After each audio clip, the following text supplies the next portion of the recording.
29절 말씀부터 33절까지의 말씀입니다. 이 일 후에 여호와의 종 눈의 아들 여호수아가 110세에 죽음에 그들이 그를 그의 기업의 경내 딥낫세라에 장사하였으니 딥낫세라는 에브라임 산지 가하스산 북쪽이었더라. 이스라엘이 여호수아가 사는 날 동안과 여호수아 뒤에 생존한 장로들 곧 여호와께서 이스라엘을 위하여 행하신 모든 일을 아는 자들이 사는 날 동안 여호와를 섬겼더라. 또 이스라엘 자손이 애굽에서 가져온 요셉의 뼈를 세겜에 장사하였으니 이곳은 야곱이 베크시타를 주고 세겜의 아버지 하몰의 자손들에게서 산 밭이라. 그것이 요셉 자손의 기업이 되었더라. 아론의 아들 엘르아살도 죽음에 그들이 그를 그의 아들 비누아스가 에브라임 산지에서 받은 산에 장사하였더라. 아멘. 오늘 설교에 부제를 하나 제가 생각을 했습니다. 오늘 제목은 사는 날 동안 본문에 있는 말씀인데요. 부제를 하나 정한 것은 다리가 되어라는 부제입니다. 다리에 대해서 어떻게 알고 계시나요? 사전은 이렇게 정의를 하더라고요. 두 사물이나 사람 사이를 연결하는 구조물.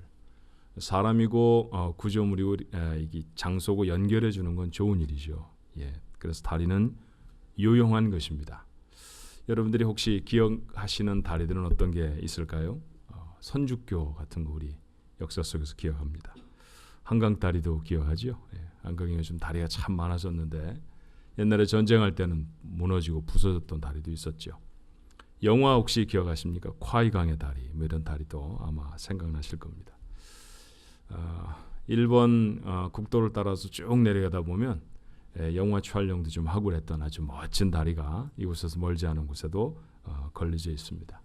다리 생각하면서 제가 옛날 팝송 한 구절이 생각이 났어요. 숨을 죽이면서 공부하다 책상머리에다 라디오 켜놓고 들었던 그런 팝송 아시지 않습니까? 사이먼 앤 가펑클이라고 하는 아주 미성을 가진 두 남자가 듀엣으로 불렀던 노래죠. 그들이 부른 노래 중에 Bridge of Troubled Water라는 그런 노래가 있었습니다. When you are worried, feeling small, 당신이 지루하고 초라하다고 느낄 때 When tears are in your eyes, 당신의 눈에 눈물이 고일 때 I will dry them all, 내가 눈물을 모두 말려드리겠습니다. I'm on your side. Oh, when times get rough and friends cannot be found. 삶이 거칠고 단지 친구도 찾아볼 수 없을 때 내가 당신 편이 되겠습니다. Like a bridge of troubled water, I will lay me down. 내가 마치 험한 세상의 다리처럼 그렇게 당신에게 있겠습니다. 제가 좀 자유스럽게 번역을 해보았는데 비슷하죠? 내용이. 다리가 되는 삶, 누군가에게 험한 세상을 살아가는데 그렇게 다리가 돼서 연결해주는 삶, 누군가에게 꼭 필요한 멋진 삶입니다. 옆에 분들하고 같이 한번 인사하시면 좋겠네요. 다리가 한번 돼보겠습니다. 이렇게 한번 인사할까요?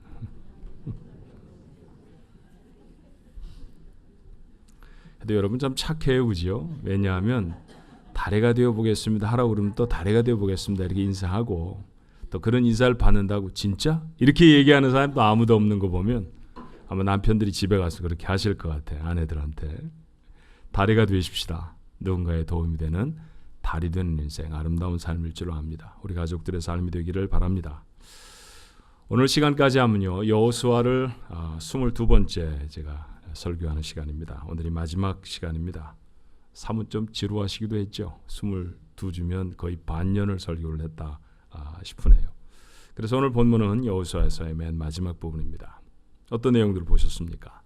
여호수아도 죽어서 장사가 되었고 아론의 아들인 대제사장 엘르아살도 죽었습니다. 근데 여러분 본문의 말씀에 보니까 의미심장한 말 한마디를 읽게 되잖아요. 31절의 말씀이었습니다. 이스라엘이 여호수아가 사는 날 동안과 여호수아 뒤에 생존한 장로들 곧 여호와께서 이스라엘을 위하여 행하신 모든 일을 아는 자들이 사는 날 동안 여호와를 섬겼더라. 자, 이 말 뒤에 붙어있는 뉘앙스가 어떤 거예요? 여호수아와 동시대의 리더들 이후에는 문제가 생길 것 같지 않습니까? 그런 문제를 암시하고 있는 말씀 같습니다. 다음 세대는 정말 어떻게 되었을까요? 여호수아서 다음 세대는 성경에 있는 대로 여호수아서 다음이 사사기이듯이 다음 세대에 대한 기록은 사사기입니다.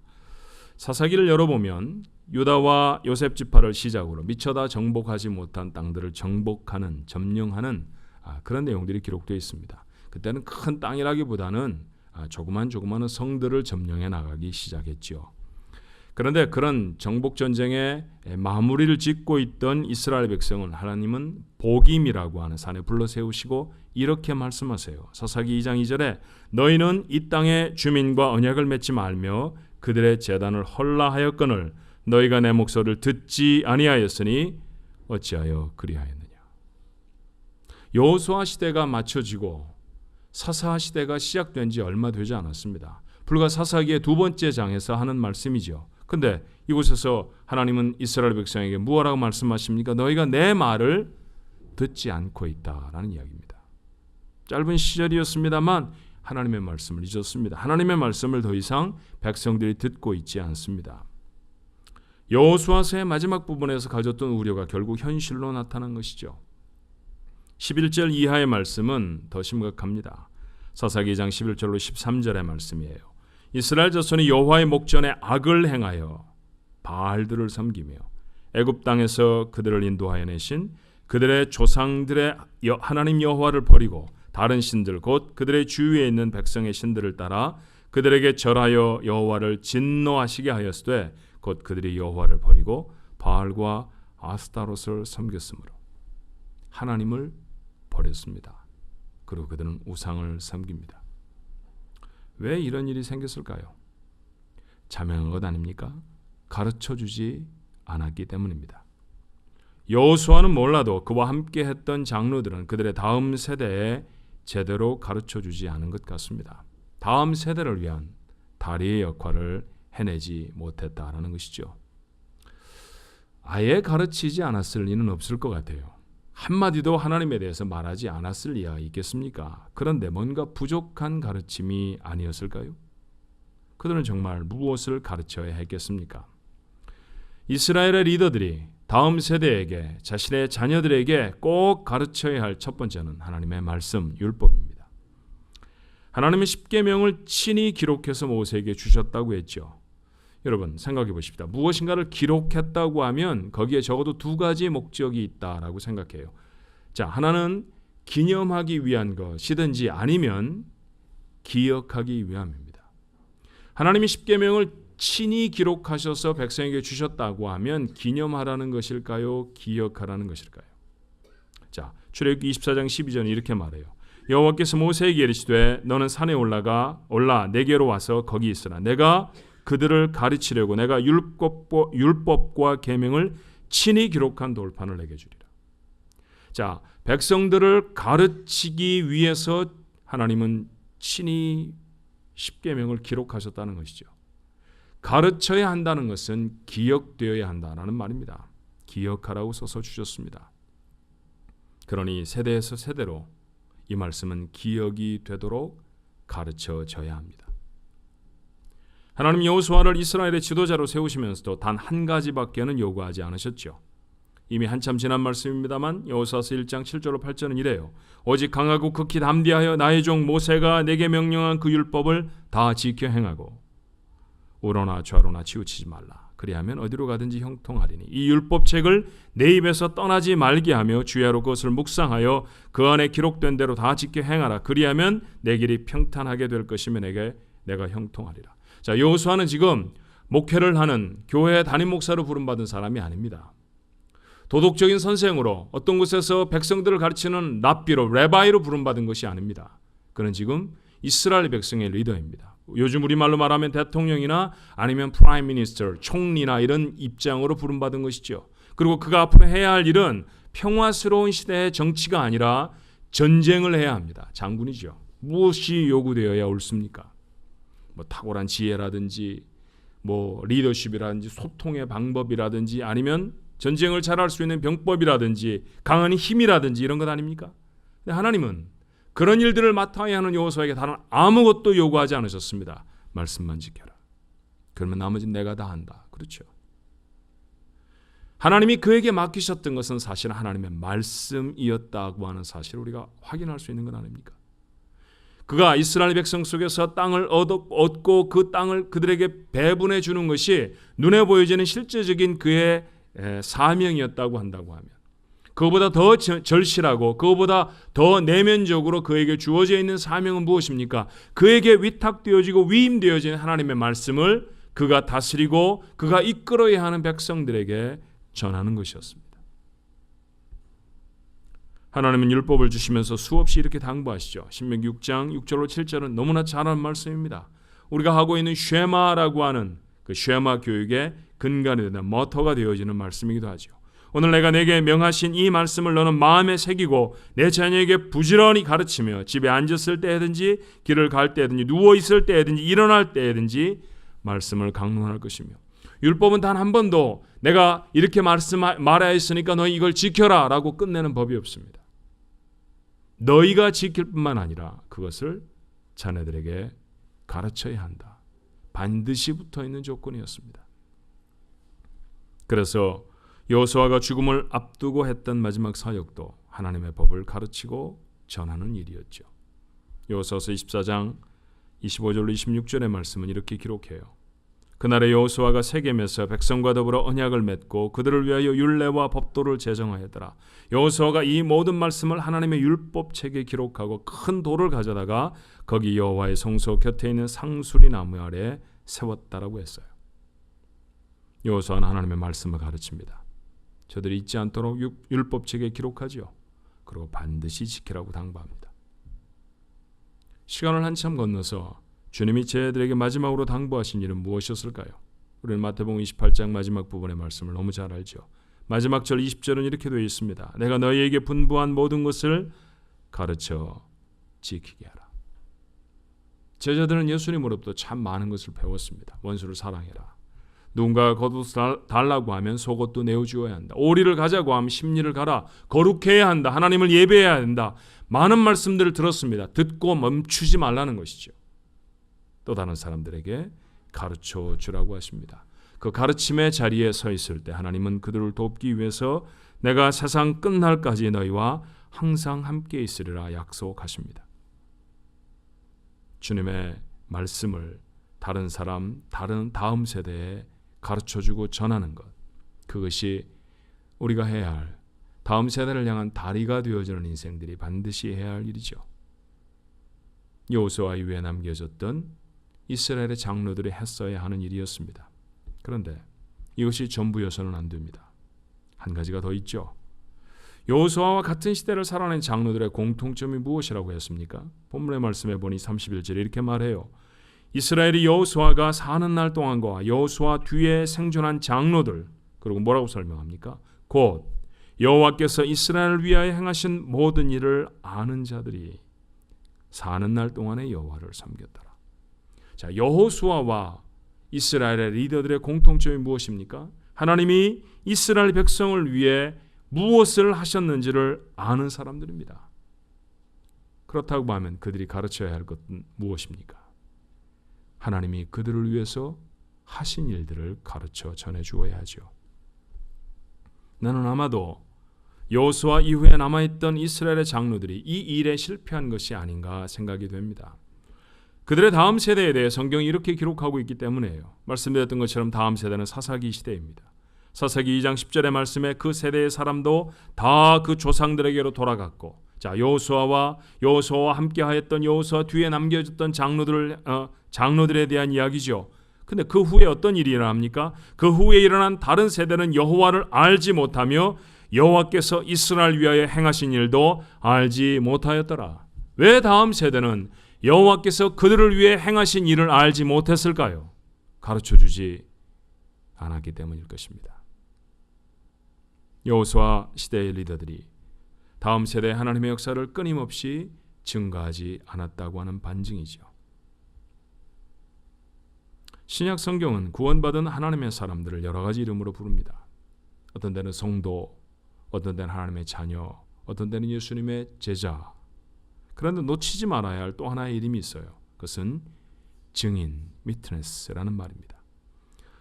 사도행전 1장 8절의 말씀은 이렇게 되어 있어요. 오직 성령이 너희에게 임하시면 너희가 권능을 받고 예루살렘과 온 유대와 사마리아와 땅끝까지 이르러 내 증인이 되리라. 누가가 전하는 예수의 유언 같은 말씀이죠. 조금 전에 인용했던 마태복음 28장이 마태가 보았던 주님의 마지막 말씀이라고 하면 사도행전 1장 8절에 있는 말씀은 누가가 보았던 주님의 마지막 말씀이었습니다. 그 말씀에 뭐라고 되어 있나요? 우리를 증인이 되라고 명령하셨다라고 기록합니다. 증인이 뭐하는 사람입니까? 얼토당토않는 것, 자기 마음에 생각나는 대로 말하는 사람을 증인이라고 말하지 않습니다. 증인은 자신이 목격한 것을 거짓이 없이 말하는 사람이죠. 주님이 말씀하신 증인은 무엇을 증언하는 사람일까요? 하나님이 그들에게 행하신 일 아니겠습니까? 그래서 제자들은 사람들 앞에 이렇게 말해요. 사도행전 4장 19절로 20절에 베드로와 요한이, 그렇죠, 주님의 제자들이었죠, 증인이 되라고 부름받은 사람들이었습니다. 그들이 대답합니다. 하나님 앞에서 너희 말을 듣는 것이 하나님의 말씀을 듣는 것보다 옳은가 판단하라. 우리는 보고 들은 것을 말하지 아니할 수 없다. 왜 자신들이 보고 자신들이 들은 것을 말해야만 할까요? 주님이 그들에게 증인이 되라고 말씀하셨기 때문입니다. 자기들이 보고 자기들이 들은 것을 세상 사람들이 아무리 하지 말라고 해도, 아무리 대단한 권세를 가지고 감옥에 가두고 죽인다고 협박하고 겁박을 해도 멈추지 않고 해야 할 일, 그것이 바로 하나님이 하신 일에 대한 증거라는 것이죠. 그들은 무엇을 보았을까요? 그들은 무엇을 들었습니까? 여러분 아시죠? 주님의 베푸신 사랑을 보고 들었습니다. 기적을 보았습니다. 주님이 얼마나 놀라운 일을 행하셨는지, 주님이 얼마나 의로운 삶을 사셨는지도 저들이 보았습니다. 그런데 그런 분이, 죄라고 한 톨도 없는 그런 분이 십자가에 달려 죽으심도 보았고, 그 무덤을 깨트리고 열어내시며 부활하신 것도 보았습니다. 자신의 눈앞에서 하늘로 들려올려 승천하시는 것도 보았죠. 본 것으로 들은 것으로 멈추지 않습니다. 그들은 다른 사람에게, 다음 세대에게 증거했습니다. 이것이 바로 다음 세대를 향한 브릿지가 되어야 하는 사람들이 해야 할 두 번째 일인 것이죠. 그런데 나는 하나님의 말씀과 하나님의 행하신 일을 가르치는 것 외에 해야 할 일이 한 가지 더 있다고 생각합니다. 우리는 여호수아의 유언을 기억하죠. 그는 하나님이 이스라엘 백성을 위해 무엇을 하셨는지를 증거했습니다. 그리고 그 하나님이 백성에게 원하시는 것이 무엇인지도 하나님의 말씀도 전했습니다. 그리고 나서 그가 했던 말을 기억하시나요? 여호수아서 24장 15절에 이렇게 기록되어 있습니다. 오직 나와 내 집은 여호와만 섬기겠노라. 여호와만 섬기겠다고 결단합니다. 그 말에 백성은 무엇라고 화답을 했던가요? 16절이죠. 백성이 대답하여 이르되 우리가 결단코 여호와를 버리고 다른 신들을 섬기지 아니하겠습니다. 우리도 여호와만 섬기겠습니다. 어려움이 있어도, 유혹이 다가와도, 때로 자기들이 원하는 대로 되어지지 않고 실망스러운 상황이 생겨도 여호와만 섬기겠다는 결단 아닙니까? 그들은 그렇게 결단을 했습니다. 그리고 그 결단을 자녀들에게, 다음 세대에 전해 주어야만 했지요. 만약 분명하게 그들이 이 결단을 자신의 심장으로 전해 주었다고 하면 다음 세대는, 그들의 자녀들은 그렇게 쉽게 여호와를 버리고 우상을 섬기지 않았을 것입니다. 적어도 세 가지가 가르쳐져야 한다는 사실을 우리가 확인했습니다. 하나님의 말씀이었고요, 하나님이 하신 일이었고요, 그들이 그 하나님 앞에 어떻게 결단했는가 하는 것이었습니다. 어떤 것인가는 부족했을 것입니다. 어떤 것인가는 전해지지 않았을 것이고, 어떤 것인가는 잘 가르쳐지지 않은 것 같습니다. 그래서 다음 세대는 어려워졌습니다. 여호수아 다음 세대를 성경이 이렇게 표현한다고 했죠. 사사기 2장 13절에 곧 그들이 여호와를 버리고 바알과 아스타롯을 섬겼으므로. 여러분, 이제는 우리의 순서입니다. 나는 우리가 살아가는 시대가 여호수아를 이은 사사기의 시대와 많이 다르지 않다고 생각이 듭니다. 우리는 하나님의 말씀을 제법 압니다. 그리고 우리는 간단치 않은 하나님의 은혜를 경험한 사람들입니다. 하나님이 무슨 은혜를 주셨습니까? 하나님 여러분에게 무슨 일을 하셨습니까? 이 자리에 앉아있는 여러분 대부분이 다 한두 마디쯤은 하실 수 있을 것입니다. 어쩌면 제가 설교를 하는 시간보다도 훨씬 더 길게, 더 풍성하게 여러분 삶 속에 베푸신 하나님의 은혜와 능력들을 증거할 수 있을 것입니다. 그런데 그런데 말입니다. 그런 우리들의 자녀들은 더 이상 하나님을 섬기지 않습니다. 자신의 삶에 자유를 얻기가 무섭게 고등학교를 졸업하고 대학으로 떠난다든지, 아니면 곁에 있다가 직장 생활을 시작한다든지, 아니면 결혼을 해서 출가를 해서 자기 스스로가 자기를 결정지을 수 있는 때가 되어지면 그러기가 무섭게 하나님을 버리고 바알과 아스타로스를 섬깁니다. 반대하시겠어요? 아닙니다. 우리 아이는 교회는 열심히 다니지 않지만 바알이나 아스타로스를 섬기질 않습니다. 아닙니다. 옛날 사람보다 훨씬 더 잘 섬기죠. 훨씬 더 열정적으로 섬깁니다. 오늘날의 바알과 아스타롯이 무엇일까요? 어떤 분은 비슷한 이 발음으로 이렇게 세 가지를 지적하시더라고요. 스포츠, 섹스, 그리고 사이버. 인터넷으로 대변되어지는 것 말입니다. 맞습니다. 큰 운동 경기가 있으면 예배하러 오지 않습니다. 예배당에 와 앉아서도 설교를 듣거나 하나님을 찬양하고 예배하는 일에 집중하기보다는 스마트폰을 열고 태블릿 PC를 열고 인터넷을 뒤지는 세대입니다. 저질스럽고 왜곡된 성적 욕망에 오염되어 버린 세대가 우리의 자녀들의 세대가 아니라고 말할 수 있습니까? 하나님을 버리고 바알을 섬기는 사람들이죠. 왜 이렇게 되었을까요? 그 아이들이 나쁜 아이들이기 때문입니까? 우리는 착한데 그 아이들은 못된 아이들이기 때문일까요? 아닙니다. 답은 거기에 있지 않습니다.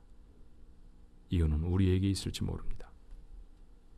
우리는 정말로 하나님의 말씀을 우리의 자녀들에게, 우리의 다음 세대에, 그리고 주를 모르는 사람들에게 가르치고 있습니까? 우리는 우리에게 행하신 하나님의 사건을 감격으로 우리의 자녀들에게 말해본 적이 있나요?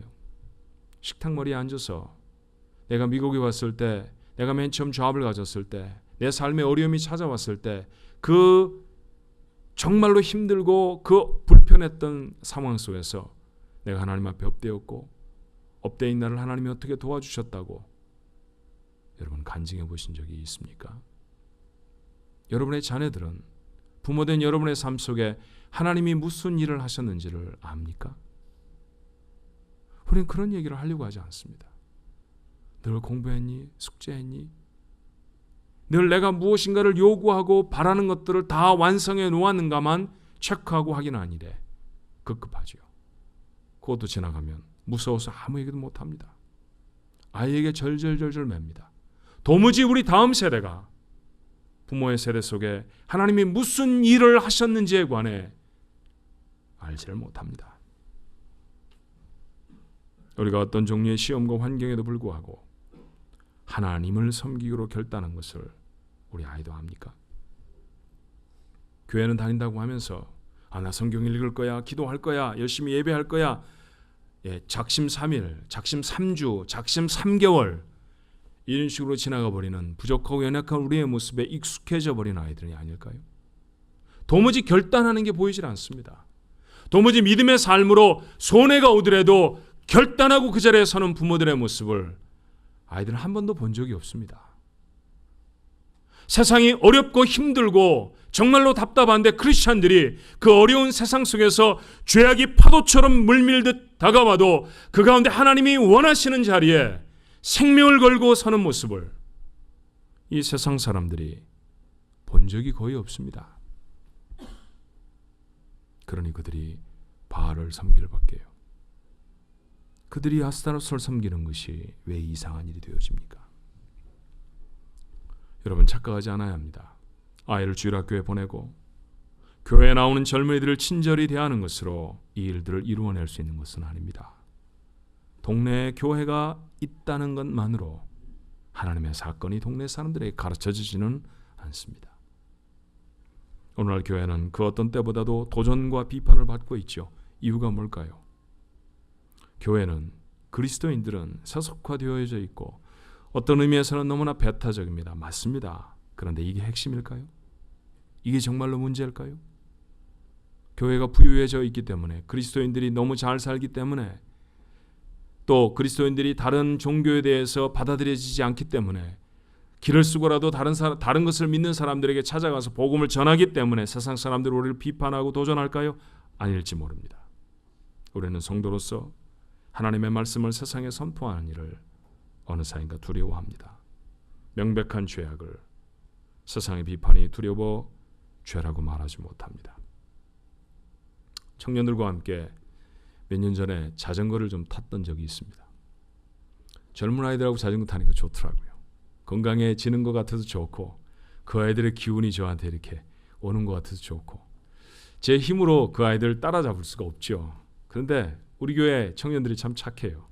한참 언덕길을 오르다가도 제가 끙끙 매고 숨이 턱에 닿아서 이러다가 내가 죽지, 목사가 자전거 타다가 죽으면 순교라고 해줄까 뭐 이런 생각을 하면서 막 올라가고 있는데 위에 올라가던 아이가 싹 내려와서 Don't give up 목사님, Don't give up 목사님, 할 수 있어요, You can do that 그러면서 저를 막 푸시하는 거예요. 그럼 그 아이들이 근데 막 비틀비틀 거리면서 내려오고 싶어 죽겠죠. 그런데 제가 올라가곤 했었습니다. 그렇게 저한테 작은 성취감을 맛보게 해주더라고요. 출발한 곳에 다시 돌아와서 땀을 씻고 물을 마시고 있으면 얼마나 상쾌한지 몰라요. 그때 제가 이런 제안을 했습니다. 야, 우리 유니폼 하나 맞춰 입을까? 그랬더니 아이들 다 좋대. 야, 목사님 좋아요. 티셔츠 하나씩 맞춰 입고 우리 이게 바이시클 조지 하나. 근데 그 조지라고 이름이 붙으면 좀 값이 가더라고요. 그게 또 그냥 티셔츠 말고 저는 한 4-5불짜리 티셔츠 얘기했는데 이 친구들은 뭐 몇십 불짜리 조지를 얘기해요. 야, 그럼 우리 이름도 쓰자. 당연히 이름을 써야 되면 케이스피스라고 써야 될 거 아닙니까? 예. 그러고 나서 제가 이런 도발적인 발언을 했습니다. 야, 우리 거기다가 이렇게 써붙이자. I hate gay 이렇게. 그랬더니 애들이 No 목사님 그건 안 돼요. 그게 왜 안 될까요? 예, 맞습니다. 게이를 헤이트하면 안 되지요. 예, 사실은 호모섹슈얼을 그런 라이프 스타일을 헤이트해야죠. 그건 맞습니다만 제가 말하고 있는 담고 있는 의미가 무엇인지 아이들이 압니다. 그런데 여러분 샌프란시스코에서 우리는 동성애를 싫다고 얘기하는데 주저주저하게 됩니다. 왜요? 무식하게 보이지 않습니까? 사람들이 뭐라고 하면 어떡하죠? 그러다 나한테 달걀이라도 던지면요. 에이, 조용히 하는 게 나아. 그렇게 포기해버린 하나님의 말씀이 동성애 하나입니까? 명백한 죄악을 세상의 비판이 두려워서 죄라고 말하지 못합니다. 나도 그렇게 살지 못하는데 라고 말하며 슬며시 고개를 돌려버립니다. 정치 현장에서, 학교에서, 생존의 자리에서 그렇게 타협하고 있는 진리가 얼마나 많습니까? 우리는 하나님이 우리에게 행하신 일을 말하는 것을 부끄러워합니다. 하나님의 말씀으로 천지를 창조하셨다고 여러분이 힘주어서 세상에 말해보신 적이 있나요? 여전히 세상에 나가서는 원숭이가 우리 할아버지고 할머니라고 말해야 말이 통할 것 같은 그런 사람들로 살아가지 않습니까? 노아의 홍수, 출애굽의 사건, 십자가와 부활 증거하지 않습니다. 그래서 할리우드에서 그런 거 만들어주면 굉장히 좋아합니다. 그건 할리우드에서 할 일이 아니라 우리가 해야 할 일 아닌가요?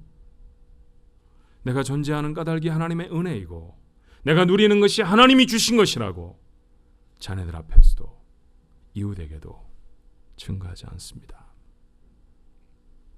믿음의 결단을 그들 앞에 보여주지도 못하죠. 세상과 하나님 사이에서 끊임없이 머뭇거립니다. 우리의 이런 상황을 엘리야가 알았던가 봐요. 우리를 향해 이렇게 질타하지요. 열왕기상 18장 21절에 엘리야가 모든 백성에게 가까이 나아가 이르되 너희가 어느 때까지 둘 사이에서 머뭇하려느냐. 여호와가 만일 하나님이면 그를 따르고 바알이 만일 하나님이면 그를 따를지니라. 같은 얘기를 여러분에게 하고 싶습니다. 언제까지 둘 사이에 끼어서 머뭇하시겠습니까? 돈이 하나님이시면 돈을 따르십시오. 여러분에게 구원을 주신 하나님이 여러분의 하나님이면 그 하나님을 섬겨야 합니다. 세상의 쾌락이 예배보다 좋으면 예배하지 마십시오. 쾌락을 쫓아 살아야 합니다. 그러나 예배가 정말로 우리의 삶 속에 가장 중요한 사실이라는 걸 알면 쾌락을 버릴 수 있어야 하지 않습니까? 언제까지 둘 사이에서 머뭇하시렵니까? 내 자녀가 하나님을 떠나서 우상을 섬긴다면 사사시대의 이스라엘처럼 고통스러운 삶을 살 겁니다. 여러분 자녀들 중에 그런 아이들 있잖아요. 직장은 좋은데 돈은 잘 버는데 행복해 보이지 않는 자녀들 많잖아요. 얼마나 많이 있습니까? 그런데도 때가 되면 교회 다니겠지. Mom, Dad 이런 짜증스러운 얘기가 듣기 싫어서 교회 갔느냐는 얘기도 정말 어렵으니 물어봅니다. 얼마나 비겁해져 있는지 모릅니다. 계속 그렇게 비겁하십시오. 그러면 여러분의 자녀들은 계속 더 불행해질 겁니다. 더 고통스러운 삶을 살 겁니다. 이제라도 용기를 내야 하지 않겠습니까?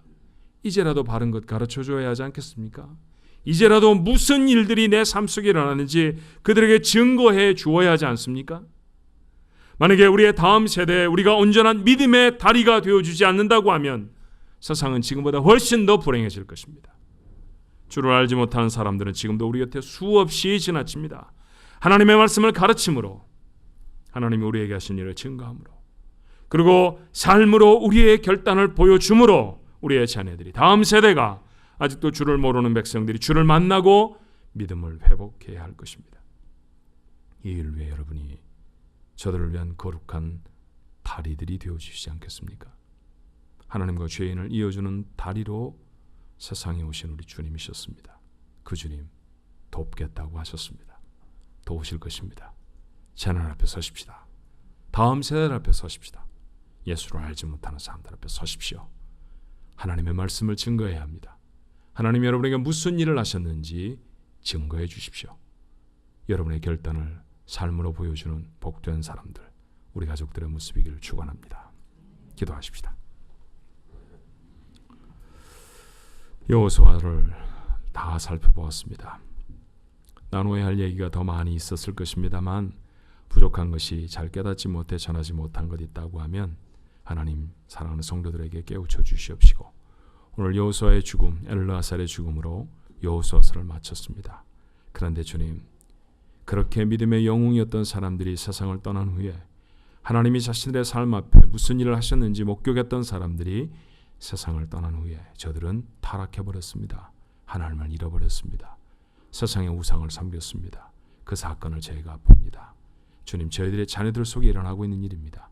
우리가 살아가는 세상에 우리 다음 세대들이 빠져있는 삶의 모습입니다. 주님, 그러지 않아야 하겠습니다.